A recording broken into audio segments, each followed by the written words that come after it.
చిట్టిబాబు గారు మళ్ళీ వస్తాను అక్కడి మనతోటి జనసేన నేత అధికార ప్రతినిధి శివపార్వతి గారు ఉన్నారు మనతోటి అందుబాటులో, ఆవిడతో మాట్లాడదాం. శివపార్వతి గారు గుడ్ ఈవినింగ్ అండి. గుడ్ ఈవినింగ్ అండి. లక్ష్మీనాథ్ గారు, మీకు ప్యానెల్లో ఉన్న పెద్దలకి వీక్షకులకి గుడ్ ఈవినింగ్ అండి. శివపార్వతి గారు, సజ్జల రామకృష్ణారెడ్డి గారు మంగళగిరి పోలీసులు ఎదుట విచారణకు హాజరైనప్పటికీ కూడా ఆయన ఎక్కువగా పోలీసులకి సరిగ్గా సమాధానం చెప్పట్లేదన్నట్టుగా వార్తలు వస్తున్నాయి. అయితే బోరుగడ్డ అనిల్ కుమార్ అనే వ్యక్తి అరెస్ట్ని కూడా ఏ రకంగా చూస్తారు మీరు?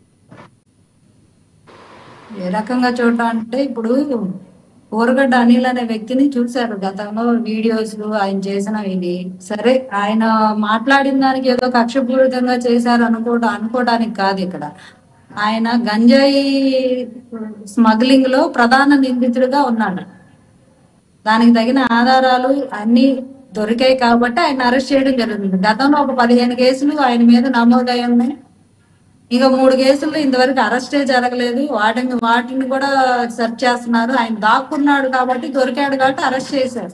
ఆల్రెడీ నేరాలు ఆల్రెడీ పెట్టున్నాయి, కేసులు పెట్టున్నాయి, విచారణ జరుగుతున్నాయి. దానిలో భాగంగా అరెస్ట్ చేస్తారు.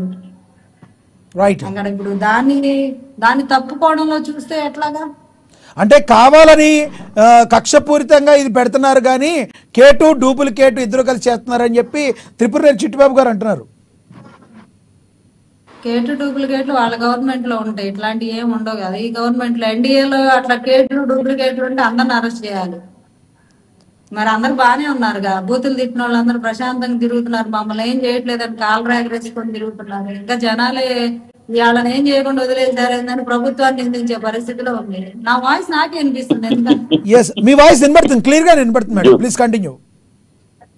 జనాలు ఏంటి వాళ్ళని ఆ రకంగా పేలిపోయారు. మరి జగన్మోహన్ రెడ్డి ఏ ఆధారాలు లేకుండా అర్ధరాత్రి RRR ఎత్తేసారు. జత్వానీని ఎక్కడి నుంచో తీసుకొచ్చి 41 రోజులు బంధించాడు. ఆయన లాండ్ ఆర్డర్ అట్లా చేతిలో తీసుకోగలేదు, మీరెందుకు చేయట్లేదు అని చాలా మంది అడిగే క్వశ్చన్లు కూడా ఉన్నాయి.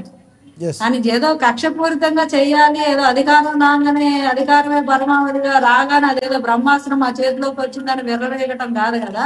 ఇప్పుడు లడ్డు అంశాన్ని కప్పిపుచ్చుకునేందుకు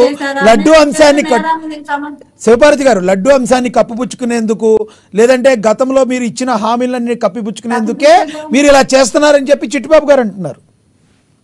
కప్పిపుచ్చేది ఎందుకు? మేము కప్పిపుస్తే అది ఎందుకు కప్పిపోతుంది? ముందు నేరం ఇప్పుడు లడ్డు కల్తీ అనేది జరిగిన మాట వాస్తవం. లేకపోతే సిట్ ఎందుకు వేస్తుంది? సుప్రీంకోర్టు చిట్ ఎందుకు వేస్తుంది? సూపర్ ఇన్వెస్టిగేషన్ టీం ఎందుకు వేస్తుంది? లేదు కదా. జరగలేదంటే కేసు కొట్టేస్తుంది.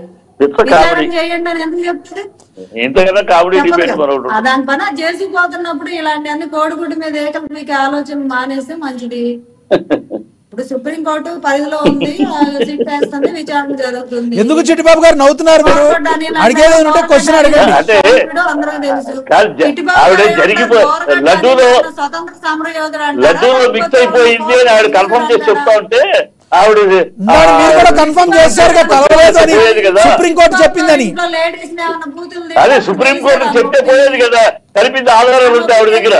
లడ్డూలో నెయ్యి కల్పించారని ఆధారాలు ఉంటే ఆవిడ సుప్రీంకోర్టు చెప్తే పోయేది కదా. సుప్రీంకోర్టు అనవసరంగా ఆధారాలు ఉంటే చెప్పండి అని ఎందుకు అడగదు కదా. అందుకని నవ్వు వస్తుంది. ఇలా మాట్లాడతారు.